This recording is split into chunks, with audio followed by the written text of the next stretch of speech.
Hi ಎಲ್ಲರಿಗೂ ನಮಸ್ಕಾರ, welcome back to my channel. Guys, ಇವತ್ತಿನ ಒಂದು ವ್ಲಾಗ್ನ ಮಧ್ಯಾಹ್ನದಿಂದ ಸ್ಟಾರ್ಟ್ ಮಾಡ್ತಿದ್ದೀನಿ. ಬೆಳಿಗ್ಗೆ ಆಗಿರಲಿಲ್ಲ, ನನಗೆ ಹುಷಾರಿರಲಿಲ್ಲ, ತುಂಬ ಶೀತಾಗಿ ಕೋಲ್ಡ್ ಆಗಿಬಿಟ್ಟಿದೆ. ಹಾಗಾಗಿ ಇವತ್ತು ಎಕ್ಸಸೈಸು ಮಾಡಿಲ್ಲ, ಏನೂ ಮಾಡಿಲ್ಲ. ನಾನು ಹೇಳಿದ್ನಲ್ಲ ನಿಮಗೆ ಡೈಲಿ ವೀಡಿಯೋಸ್ಗಳನ್ನ ಮಾಡಿ ಅಪ್ಲೋಡ್ ಮಾಡ್ತೀನಿ ಅಂತ. ಸೊ ಹಾಗಾಗಿ ಆ ಒಂದು ಕಾರಣದಿಂದ ವಿಡಿಯೋ ಮಾಡ್ತಾಯಿದ್ದೀನಿ. ನಿಜವಾಗ್ಲೂ ಫುಲ್ ಶೀತ ಆಗಿದೆ ಗೈಸ್, ಮಾತಾಡೋಕ್ಕೂ ಕಷ್ಟ ಆಗ್ತಿದೆ, ತಲೆ ಎಲ್ಲ ನೋವ್ತಿದೆ. ಆದರೂ ಒಂದು ವಿಡಿಯೋ ಮಾಡಿ ಅಪ್ಲೋಡ್ ಮಾಡೋಣ ಅಂತ ಮಾಡ್ತಾಯಿದ್ದೀನಿ. ಇನ್ನು ಡ್ಯೂಟಿ ಮುಗಿಸ್ಕೊಂಡು ಮಧ್ಯಾಹ್ನನೇ ಬಂದೆ, ಯಾಕಂದರೆ ನನಗೆ ಇವತ್ತೊಂದು ಮೀಟಿಂಗ್ ಇದೆ, ಟೀಮ್ ಮೀಟಿಂಗ್ ಇದೆ. ಸೊ ಮನೆಯಲ್ಲೇ ಅಟೆಂಡ್ ಆಗಿ ಅಂತ ಹೇಳಿದ್ರು. ಹಾಗಾಗಿ ಇವತ್ತು ಹಾಫ್ ಡೇ ಬಂದೆ. ನನಗಂತೂ ಇವತ್ತು ಖುಷಿ ಆಯಿತು, ಯಾಕಂದರೆ ಮೊದಲೇ ಶೀತ ಆಗಿದ್ದರಿಂದ ಹಾಸ್ಪಿಟಲಲ್ಲಿ ಕೂರಕ್ಕೆ ಬರೀ ಕಷ್ಟ ಆಗ್ತಿತ್ತು. ಹೀಗೆ ಹೇಳಿ ಸಿಕ್ಕಿದೆ ಚಾನ್ಸ್ ಅಂತ ಓಡ್ಕೊಂಡು ಮನೆಗೆ ಬಂದೆ. ಅದೇ ಯಾರೆಲ್ಲ ಇನ್ನೂ ನನ್ನ ಚಾನಲ್ಗೆ ಸಬ್ಸ್ಕ್ರೈಬ್ ಆಗಿಲ್ಲ, ಪಟಪಟ ಹೋಗಿ ಚಾನಲ್ನ ಸಬ್ಸ್ಕ್ರೈಬ್ ಮಾಡಿ, ಸಪೋರ್ಟ್ ಮಾಡಿ. ಮತ್ತು ಹೊಸ ಹೊಸ ವಿಡಿಯೋದ ನೋಟಿಫಿಕೇಷನ್ಗೋಸ್ಕರ ಪಕ್ಕದಲ್ಲಿರುವಂಥ ಬೆಲ್ ಐಕಾನನ್ನು ಪ್ರೆಸ್ ಮಾಡೋದನ್ನು ಮರಿಬೇಡಿ. ಬಂದೋಳೆ ತುಂಬ ಹಸುವಾಗ್ತಿತ್ತು ಅಂತ ಮಧ್ಯಾಹ್ನಕ್ಕೆ ಅಡುಗೆ ರೆಡಿ ಮಾಡ್ಕೋತಾ ಇದ್ದೀನಿ. ಅನ್ನ ಸಾಂಬಾರು ಮಾಡೋದು ತುಂಬ ಲೇಟ್ ಆಗುತ್ತೆ ಅಂತ ನಾನಿವತ್ತು ಪುದೀನ ಪಲಾವ್ ಮಾಡ್ತಾಯಿದ್ದೀನಿ. ಪುದೀನ ಪಲಾವ್ ಮಾಡೋದಕ್ಕೆ ತರಕಾರಿ ಎಲ್ಲ ಹೆಚ್ಕೋತಾ ಇದ್ದೀನಿ.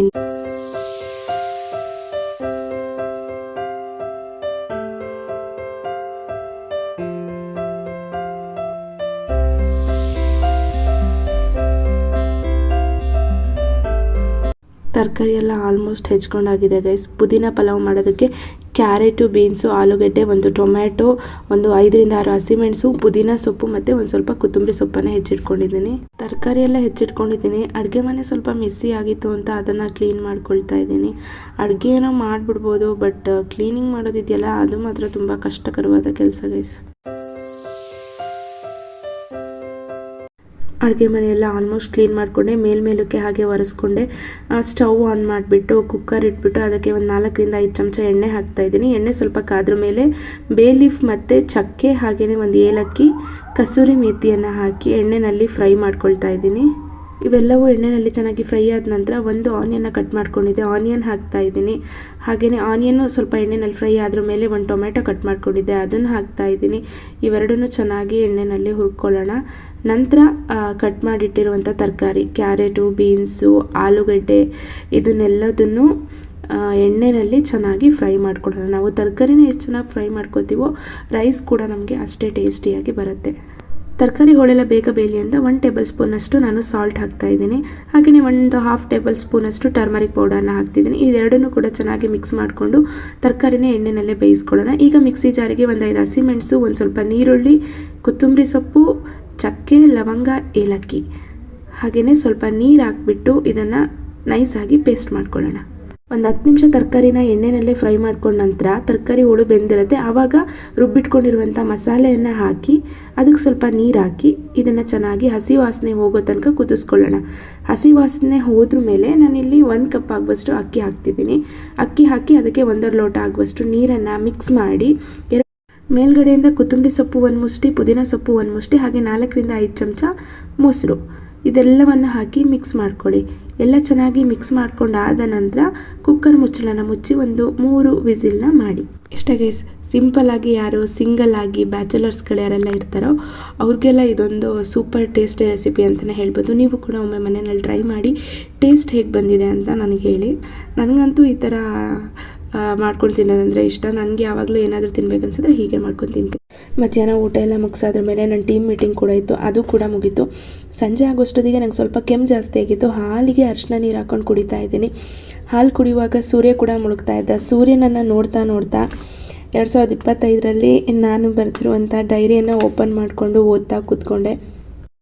ಏನು ಗೊತ್ತಾ ಗೈಸ್, 2025ರಲ್ಲಿ ನಾನು ಬರೆದಿರುವಂಥ ಡೈರಿ ಓದ್ತಾ ನನಗೇನು ಅನ್ನಿಸ್ತು ಗೊತ್ತಾ, ನನಗೋಸ್ಕರ ನಾನು ಯಾವ ರೀತಿ ಟೈಮ್ನ ಕೊಡಬೇಕು, ಪಾಸ್ಟ್ ಬಗ್ಗೆ ಯೋಚನೆ ಮಾಡ್ತಾ ಎಲ್ಲೋ ಕಳೆದೋಗೋದ್ರ ಬದಲು ಪ್ರೆಸೆಂಟ್ನ ಹೇಗೆ ಮ್ಯಾನೇಜ್ ಮಾಡೋದು ಅನ್ನೋದನ್ನು ತಿಳ್ಕೊಬೇಕು.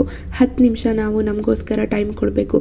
ಆವಾಗ ನಾವು ಏನು ಯೋಚನೆ ಮಾಡಬೇಕು ಅಂದರೆ, ಇವಾಗ ನಾನು ಎಲ್ಲಿದ್ದೀನಿ, ಎಲ್ಲಿಗೆ ಹೋಗಿ ತಲುಪಬೇಕು, ನನಗೆ ಇರುವಂಥ ಇವತ್ತಿನ ಸವಾಲು ಯಾವುದು ಅಂತ ಎಲ್ಲ ನಾನು ತಿಳ್ಕೊಳ್ಳುವಂಥ ಪ್ರಯತ್ನವನ್ನು ಮಾಡಬೇಕು.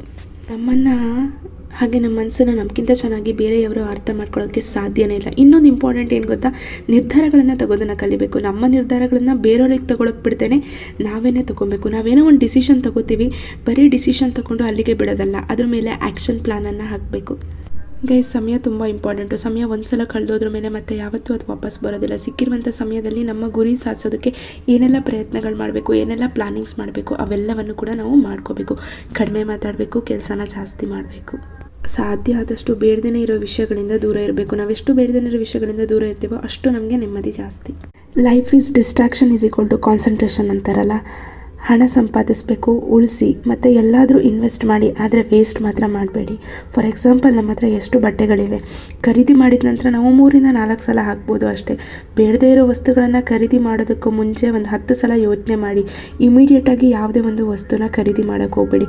ಅದ್ರ ಬದಲು ಒಂದು 10 ನಿಮಿಷ ಕೂತು ಆ ವಸ್ತು ನಾನು ಖರೀದಿ ಮಾಡಬಹುದಾ, ಅದರಿಂದ ನನಗೆ ಉಪಯೋಗ ಇದೆಯಾ, ಉಪಯೋಗ ಇದ್ದರೆ ಮಾತ್ರ ಖರೀದಿ ಮಾಡಿ. ಐ ಥಿಂಕ್ ಇಷ್ಟೇ ಗೈಸ್. ಈ ರೀತಿಯೆಲ್ಲ ರೂಲ್ಸನ್ನು ನೀವು ನಿಮ್ಮ ಲೈಫಲ್ಲಿ ಫಾಲೋ ಮಾಡಿದ್ರೆ ಐ ಥಿಂಕ್ ನೀವು ತುಂಬಾ ಖುಷಿಯಾಗಿರಬಹುದು ಅಂತ ಹೇಳ್ತೀನಿ. ನಾನೇ ಒಂದಿಷ್ಟು ರೂಲ್ಸ್ಗಳನ್ನು ಹಾಕ್ಕೊಂಡಿದ್ದೀನಿ.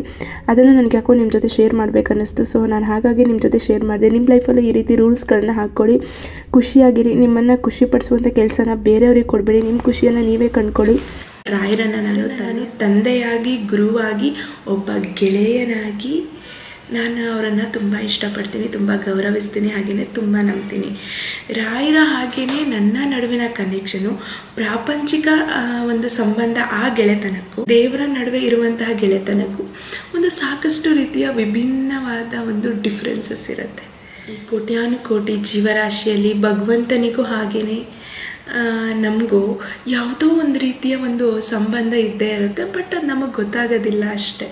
ಪೂಜೆ ಎಲ್ಲ ಮುಗಿದ ನಂತರ ಸ್ವಲ್ಪ ಹೊತ್ತು ಭಗವದ್ಗೀತೆ ಪುಸ್ತಕನ ಓದಿ ಆದ್ರ ಮೇಲೆ ಡೈಲಿ ನಾನು ಒಂದು ಡೈರಿ ಬರಿತೀನಿ. ಆ ದಿನದಲ್ಲಿ ಏನೆಲ್ಲ ನಡೀತು ಅದೆಲ್ಲ ಬರಿತೀನಿ. ನನ್ನ ಪ್ಲಾನ್ಸ್ ಏನಿದೆ, ಯಾವುದೆಲ್ಲ ಪೆಂಡಿಂಗ್ ಇದೆ, ಯಾವುದೆಲ್ಲ ಮಾಡಬೇಕು, ಇದನ್ನೆಲ್ಲ ಬರೆದು ಇವತ್ತಿನ ದಿನವನ್ನು ಮುಗಿಸ್ದೆ.